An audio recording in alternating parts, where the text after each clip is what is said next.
from No Mercy CrossFit, ready to go over the standard of movements for the Valentine's Day Massacre competition. We're going to have Brody Mays step in and we're going to talk about WOD 1.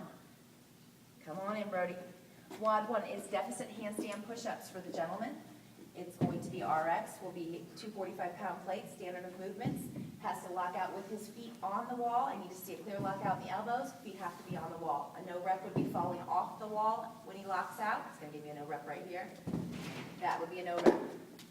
Again, for the gentleman, it's going to be 2 45-pound plates. For the ladies, it'll be a 35 and a 10.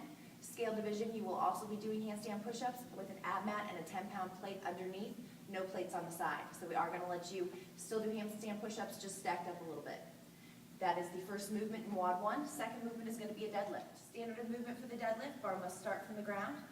Athlete must stand up and show lockout. Hips, knees, and shoulders should all be stacked. Shoulders should be behind bar, hips should be open, knees should be locked out. And then he must touch the bar again at the bottom and come back up. We will not allow a bounce. Show me a bad rep.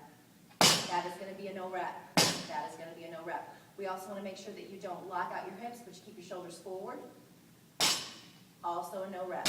Got to stand all the way up and get the shoulders behind the bar. That is WOD 1 Part 2, standard of movements. First movement is a bar over burpee. Standard of movements, chest must hit the ground. It doesn't matter if you go sideways or forward on your bar. You will have a little bit of a space issue, so you'll figure it out when you're here. You can get up any way you'd like. 2-footed jump over the bar. Only standard here is that feet must hit before hands. So you can fly and swirl open. You don't need to necessarily stand all the way up, but your feet have to hit before your hands. Show me no rep, Brody, where your hands and feet hit at the same time. That is a no rep.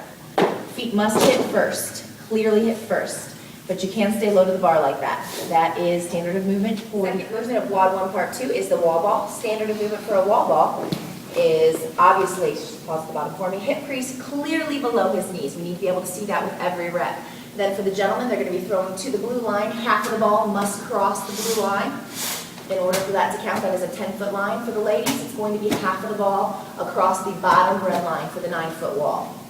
If you drop the ball, which you may do, you may not catch it on the bounce. That will be considered a no rep. If you drop the ball, you need to push the ball to a stop at the bottom and then grab it again and squat. That is standard movement.